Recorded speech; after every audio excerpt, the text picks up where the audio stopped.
प्रभु जब अपनी शक्तियों का प्रकाश करते तो लगता है कोई त्रिभुवन में जिसकी रक्षा नहीं कर सकता। उसकी रक्षा के लिए मां भवानी दुर्गा अपना भयानक रूप धारण करके महिषासुर आदि दैत्यों का मर्दन करती है। प्रभु है उस रूप में, दूसरा नहीं है। तो उनकी सामर्थ्य कितनी है? दुर्गा कोटि अमित अरिमर्दन। हरि की सामर्थ्य कैसी? अमित दुर्गाओं जैसी। 1 करोड़ अरब नहीं, अमित दुर्गाओं जैसी दुष्टों का मर्दन करने की सामर्थ्य। अमित था नहीं कि कितनी सामर्थ्य है। एक दुर्गा रूप में जब हरि प्रकाशित होते हैं तो त्रिभुवन में कोई सामने खड़ा होने वाला नहीं होता। मां भवानी जिस समय अपने स्वरूप में आती, किसी की ताकत नहीं है। ये शुंभ निशुंभ इतने बलवान दैत्य थे, त्रिभुवन में कोई इनका बाल बांका भी नहीं कर सकता था। स्मरण किया समस्त देवताओं ने तो भगवान से ही शक्ति का प्रादुर्भाव हुआ। इतना सुंदर रूप मां भगवती का। शुंभ निशुंभ के पार्षद घूमते रहते थे, उन्होंने देखा, जाके बताया कि आपके महल में जितनी सुंदरियां उसकी दासी बनने योग्य भी नहीं है, ऐसी सुंदरी का हमने दर्शन किया। बोले मेरा जाके परिचय बताओ। बोले ऐसा नहीं लगता कि आपके परिचय बताने से केवल आ जाएंगी। तो उनका अगर ऐसा नहीं तो केश कर्षण निर्धूता गौरवा मां गरिष्यति, उसके गौरव को धूल में मिलाते हुए बाल पकड़कर घसीट कर हमारे पास लाओ। मार्कंडेय पुराण। उनके पार्षद गए और बताया हमारे मालिक शुंभ निशुंभ है, उनका आदेश है कि आप महल में चलो और आदर सहित, अगर आप ऐसा ना करती हैं तो मैं आपका निरादर करते हुए बाल पकड़कर घसीटते हुए ले जाऊंगा। देवी जी ने मुस्कुरा दिया और कहा अपने मालिक से कह दो जाकर के कि हम उसी की आज्ञा पालन करती जो हम पर युद्ध में विजय प्राप्त कर ले। वो जाके बोले हाँ वो तो मतवाले, त्रिभुवन में कोई जोड़ ही नहीं था। आए और उद्दंडता पूर्वक वचन बोलने लगे। माता जी ने कहा बस तब तक बोल ले जब तक मैं मधु का पान कर रही हूं। बस ये पान करते ही तेरी जीवन लीला समाप्त हो जाएगी। ऐसा ही हुआ। जो ही पान करके सिंह पर सवार होकर गर्जना की, सारा का सारा अहंकार धूल दूषित हो गया, काट के फेंक दिया। ऐसी अनंत अमित दुर्गाओं जैसी सामर्थ्य हमारे प्रभु श्री हरि में, अमित दुर्गाओं जैसी, क्योंकि अनंत शक्तियों के स्वामी हैं। उनकी लीला में क्यों में हो? अरे वो जब करुणा करते हैं, अपनी महिमा से उतरते हैं, तो भक्त जब ऐसे कर देता है तो डरप जाते हैं। माधवदास बाबा ने कहा नहीं चलना तुम्हें ब्रज में, हम तुम्हारी कहां तक सेवा देखेंगे, तुम्हें बाल भोग राजभोग। बाबा जी हैं, कभी मिला कभी यहीं रहो। वो बाबा आपके बिना नहीं रह सकते। दोबारा बोल नहीं पाए जगन्नाथ। ये सुन करके हृदय बलिहार होता है। ओ ऐसे सामर्थ्यशाली प्रभु अपने भक्त के प्रेम प्रणय पर भी कितना डरते हैं। ये भक्त नाच पड़ता है। ये कुतर्क की, संशय की वृत्ति यहां प्रवेश नहीं करती। दुर्गा कोटि अमित अरिमर्दन। अमित गिनती नहीं, ऐसी अनंत दुर्गाओं जैसी शक्ति हमारे प्रभु में विराजमान है। शक्र कोटि सत सरिष विलासा। आहा, अरबों इंद्र जैसा विलास प्रभु में। अरबों, एक इंद्र त्रिभुवनपति है, अरबों इंद्र के समान प्रभु का ऐश्वर्य है। और नवशत कोटि अमित अवकाशा, जिस एक आकाश के लिए गरुड़ जी से कह रहे हैं कि मच्छर से लेके आप तक उड़ते हो पार पाए, बोले ऐसे अरबों आकाश के समान अवकाश है प्रभु में। मरुत कोटि सत विपुल बल, रवि सत कोटि प्रकाश, शशि सत कोटि सुशीतल, समन सकल भव त्रास। अरबों पवन के समान महान बल है। अगर त्रिभुवन में कोई बल है तो पवन में बल है, वायु बल। बड़े बलवान देवता, बल में इनके समान कोई नहीं।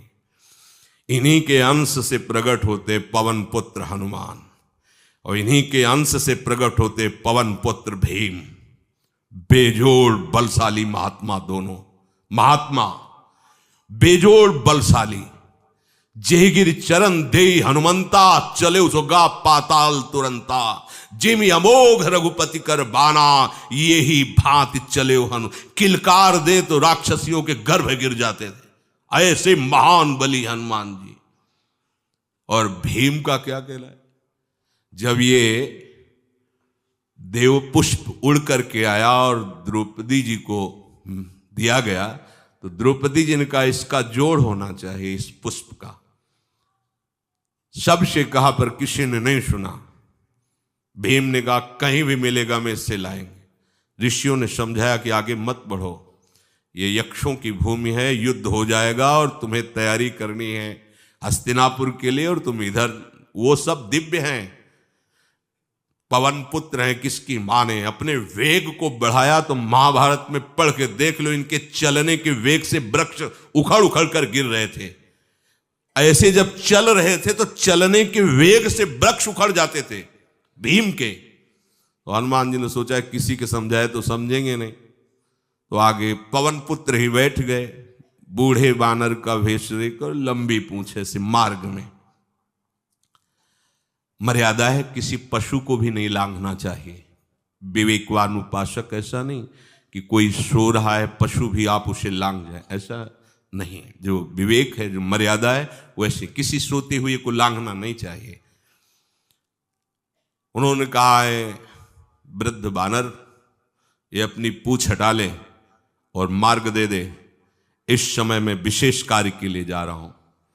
तो उनका जब कह ही दिया है वृद्ध, तो आप समझ ही रहे होगे कि वृद्ध में क्या ताकत होती।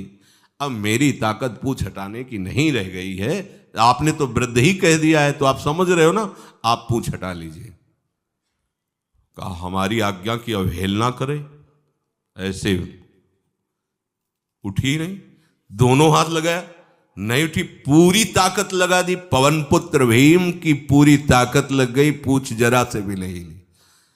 हाथ जोड़ के खड़े बोले हम समझ गए हमारे बड़े भ्राता आप हनुमान जी हैं, क्योंकि ऐसा कोई बानर सृष्टि में पैदा नहीं हुआ कि मैं उसकी पूंछ ला हिला सकूं। मैं समझ गया। तो मुस्कुराए और बैठ के बोले हमारी आज्ञा मानो, इस मार्ग में मत जाओ, ये देव मार्ग है। ऐसे ऐसे सिद्ध हैं कि आपका अपराध बन जाएगा, आप शाप से युक्त हो जाएंगे, इसलिए मैं आपको मना। बोले प्रभु जब आप कृपा करके आए हो तो हमें वो रूप दिखा दो जो लंका में आपने रूप दिखाया। बोले मत उस बात की चर्चा करो, रहने दो। बोले प्रभु एक बार देखना चाहता हूं कि मेरा बड़ा भाई कितना बलवान है। हनुमान जी ने कहा फिर देख लो। कनक भूधरा कार शरीरा, समर भयंकर अति बल। कांप गए भीम जी, हाथ जोड़ बोले भैया स्वर्णिम कांति, वो भयानक उनका रुद्र रूप। कांप गए भीम, कांप गए। वायु में अगर बल में देखा जाए तो सबसे ज्यादा वायु बलवान है। भगवान कैसे है? मरुत कोटि सत विपुल बल, अरबों वायु जैसी महान ताकत हमारे प्रभु में है, संशय नहीं। वो अगर छोटी सी कार्य के लिए सहयोग लेते हैं, ए उठवा दो, ऐसा कर, भक्तों के साथ वो विनोद करते, लीला करते, नहीं उनमें बल कितना है। ऐसे पवन पुत्र हनुमान जिनके चरणों को ऐसे गोद में लिए रहते हैं।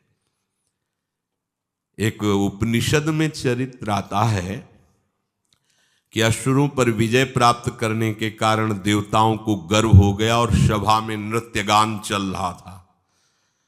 भगवान जब किसी पे गर्व करते हुए देखते हैं तो उनको अच्छा नहीं लगता। फिर सृष्टि के विधान के प्रधान अधिकारी सब देवतागण और देवराज इंद्र और उन्मत्तता, विजयश्री में उन्मत्तता आ जाती है। तो भगवान ने एक यक्ष का रूप धारण किया और सभा के प्रधान द्वार पर दिखाई दिए। देवराज इंद्र ने कहा कि पता लगाओ ये कौन है, बिना आज्ञा के बिना सूचना के कैसे आ गया ये, क्योंकि त्रिभुवनपति है ना। अग्नि देवता ने कहा मैं जाता हूं, पता लगा के आता हूं, क्योंकि किसी बलवान का परिचय पूछने के लिए निर्बल को नहीं भेजा जाता। अग्निदेव गए और कहा आप अपना परिचय दीजिए, कौन हो और यहां कैसे आए हो। तो उनका परिचय लेने के पहले हम आपका परिचय जानना चाहते हैं, आप कौन हो। तो उन्होंने कहा कि मैं अग्निदेव हूं। सामर्थ्य आपकी, त्रिभुवन को उपले की तरह भस्म कर सकता हूं। मैं समस्त प्राणियों के उदर में बैठकर अन्न और जल का पचाकर जीवन दान देता हूं, जीवन पोषण करता हूं। अच्छा, एक तिनका फेंका, हम तुम्हारी बात तभी प्रमाणित, ये उपनिषद की बात, हम तुम्हारी बात तभी प्रमाणित मानेंगे जब तुम इस तिनके को जला दोगे। अब कोई अग्नि देवता से तिनका जलाने की बात कहे, सहज में दृष्टि डाली, कुछ नहीं हुआ, पूरा पावर लगा दिया। यक्ष जी ने मुस्कुरा कर कहा तुम तो कहते थे पूरे त्रिभुवन को उपले की तरह जला दूंगा, अब गिरिवा झुकाई पहुंचे। देवराज इंद्र ने कहा कौन है। बोले असमर्थ रहा उनका परिचय जानने में, वायु देवता। आप अपना परिचय बताइए। तो आप अपना परिचय जो आए हो तो हमें पहले बताओ, तब हम अपना परिचय दें। तो उनका मैं महान देव वायु हूं। बल आपका, संपूर्ण जीवों का जीवन हूं। अगर मैं रुक जाऊं तो एक भी क्षण सृष्टि टिक नहीं सकती, क्योंकि सब वायु से जीवित है। और मैं पूरे ब्रह्मांडों को तिनके से उड़ा सकता हूं। ये तिनका है, उड़ाओ। पूरी ताकत लगा दी वायु देवता ने, तिनका नहीं उड़ा। ग्रीवा झुकाई, वापस चले गए। अब देवराज इंद्र उठे, जे ही नजदीक पहुंचे यक्ष अंतर्धान हो गए और देखा साक्षात ब्रह्म विद्या दूर से मूर्तिमान ब्रह्म, और डांट लगाई कि तुम उनसे संभाषण करने योग्य भी नहीं हो, क्योंकि तुम सबसे बड़े सिंहासन पर बैठे हो और अहंकार करते हो। तुम्हारे देवता सब सामर्थ्यहीन है, एक तिनका भी अग्नि नहीं जला सका, एक तिनका भी वायु नहीं उड़ा सका। अरे जिनकी शक्ति से शक्तिमान वो भगवान स्वयं आए हुए थे, कांप गए देव। अहंकार मत करो, जाओ। भगवान के बल से तुम विजयी हुए, देवताओं के बल से नहीं। देवताओं में जो शक्ति है वो उन्हीं के अंश से आई हुई है। अरबों वायु के समान महान बलशाली हमारे श्री हरि, अरबों सूर्यों के समान उनका प्रकाश, अरबों सूर्यों के समान प्रकाश, अरबों चंद्रमाओं के समान सुशीतलता, समस्त भयों और दुखों का नाश करने वाले प्रभु श्री हरि। काल कोटि सत सरिस अति, दुस्तर दुर्ग दुरंत, धूम के तु सत कोटि सम, दुराधरस भगवंत। अरबों कालों की सामर्थ्य, अरब नहीं अरबों कालों की सामर्थ्य भगवान, एक काल अनंत ब्रह्मांडों में तांडव मचाए रखा है। अरबों काल, अमित बलशाली, अत्यंत दुस्तर, दुर्गम, दुरांत। कौन? प्रभु श्री हरि। अरबों धूमकेतुओं के समान अत्यंत प्रबल सामर्थ्यशाली प्रभु, अगाध सत कोटि पताला, शमन कोटि सत सरिस कराला, तीरथ अमित कोटि सम पावन, नाम अखिल अघ पूग नशावन। कितने अथाह हैं प्रभु? बोले अरबों पाताल से भी बढ़कर, अरबों पाताल से भी बढ़कर गहरे हैं, कोई था नहीं पा सकता। कितने भयानक हैं, अरबों यमराजों से भी ज्यादा भयानक प्रभु श्री हरि हैं। अनंत कोटि तीर्थों को भी पावन करने वाले परम पवित्र जिनके श्री चरण हैं, वो तीर्थपाद श्री हरि हैं। अनंत तीर्थों की उनका नाम ही संपूर्ण विश्व के पाप समूहों का नाश करने में समर्थ है। हिमगिरि कोटि अचल रघुवीरा, सिंधु कोटि सत समगंभीरा, कामधेनु सम कोटि। आहा, देखो अब किसके सामने तुम्हें हाथ पसारने की जरूरत है? समझो, अगर अपने प्रभु को जान जाओगे, समझ जाओगे, तो फिर कहीं इधर उधर झांकने की जरूरत नहीं, किसी के सहयोग की जरूरत नहीं। कैसे प्रभु? ऐसे वो स्थिर हैं कि जैसे तूफान चल रहा और हिमालय का आश्रय ले लो तो डरने की जरूरत नहीं, कोई भी तूफान हिमालय को उखाड़ नहीं सकता। ऐसे ही कह रहे हैं, अरबों हिमालयों जैसी स्थिरता प्रभु श्री हरि में है। अरबों समुद्रों के समान गंभीर है। कामधेनु सत कोटि समाना, सकल काम दायक भगवाना, सारद कोटि अमित चतुराई,